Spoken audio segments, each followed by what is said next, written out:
दोस्तों, आज की कहानी है बड़ी बहू तुम छोटी बहू के कामों में कमियां क्यों निकालती हो। दोस्तों, कहानी शुरू करने से पहले अगर आपने हमारे चैनल को सब्सक्राइब नहीं किया है तो सब्सक्राइब कर लीजिए ताकि आपके पास पहुंचे हर नया वीडियो।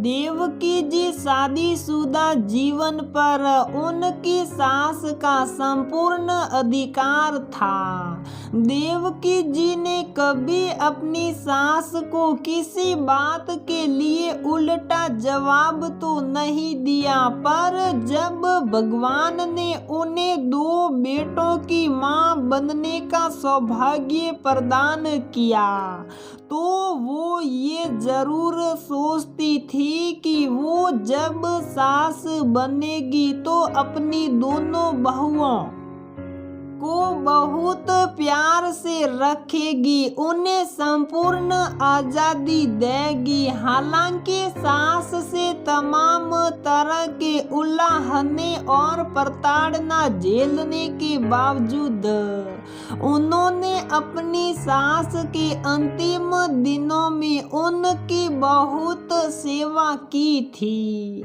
ऐसे उनके संस्कार थे। समय बीता और वो समय भी आ गया जिसका प्लान देवकी जी ने बहुत पहले बना रखा था। बड़े बेटे अशोक की शादी हुई और बहू अर्चना घर में आ गई। जैसा कि देवकी जी ने सोच रखा था उन्होंने वैसे ही अर्चना को रखा। बेहद प्यार और सम्मान के साथ बदले में उन्हें अर्चना से भी बराबर का स्नेह मिला। दोनों सास बहू में अगाध प्रेम था। 4 साल बाद छोटे बेटे किशोर का विवाह हुआ नयना के साथ और देवकी जी ने अपनी छोटी बहू को भी बराबर का प्यार दिया, लेकिन उसकी जेठानी उसके हर काम में मीन मेक निकालती रहती थी। जब तब वो उसकी शिकायत देवकी जी से करती रहती थी। नयना को निशा दिखाने का कोई मौका उस कि जेठानी नहीं छोड़ती थी, क्योंकि नयना अभी नई थी इस घर के लिए, सो वो सब्र से काम ले रही थी।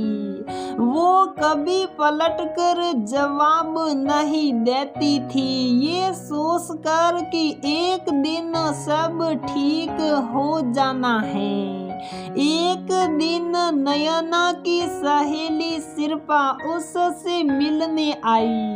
परिवार के सभी लोगों ने उसका गर्मजोशी से स्वागत किया। थोड़ी देर की औपचारिक बातों के बाद सबने नयना और शिल्पा को अकेले छोड़ दिया कि दोनों आपस में दिल खोलकर बात कर ले। सब वहां से चले गए थे, पर अर्चना का मन वहीं लगा था। वो उसी कमरे के आस पास मंडरा रही थी कि तभी उसके कानों में आवाज पड़ी कि जेठानी नहीं सास कहो। सासू माँ तो इतना प्यार उड़ेलती हैं और भाभी उनका रोल निभा रही हैं।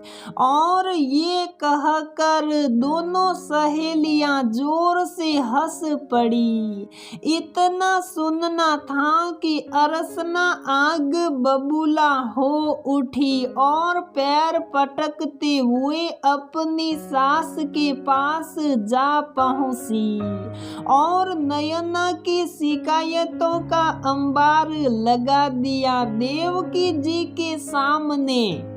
देवकी जी मुस्कुराकर अर्चना की बातें सुनती रही। तब तो वो और भी ज्यादा खिज उठी और बोली कि माँ आप बैठे बैठे बस हंसती रहेगी या उसको सल कर डांटेगी अभी?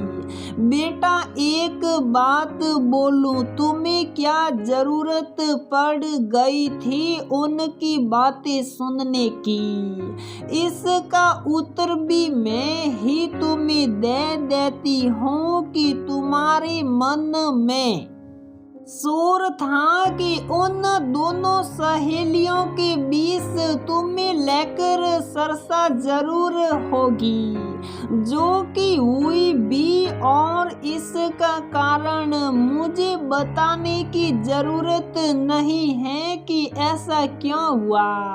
देवकी जी बोली, माँ सच कहूँ तो ये सब मैंने आपके लिए किया, आपके प्यार को हमेशा अपने तक सहेजने के लिए किया। आप सही कह रही हैं, ये मेरे मन का शोर ही है कि मैंने सोचा कि नयना के आ जाने से कहीं आप उसे ज्यादा ना प्यार देने लगे, इसलिए उसके हर काम में गलतियां ढूंढती रहती थी, हर दम उसे आपकी नजरों में गिराने की कोशिश में लगी रहती थी।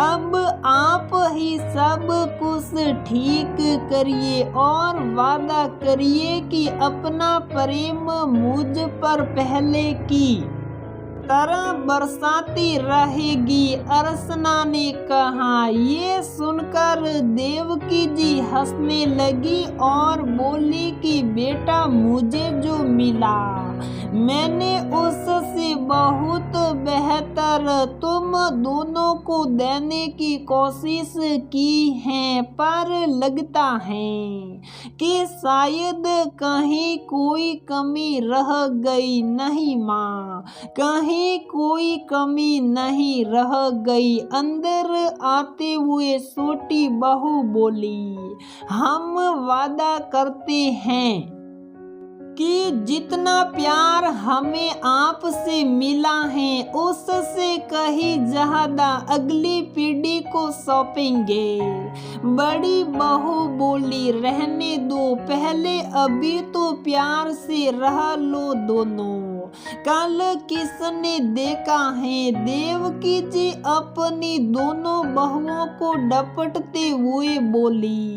मन का शोर भाग गया था और घर का वातावरण पूर्णतया आपसी प्रेम भाव से सराबोर हो चुका था।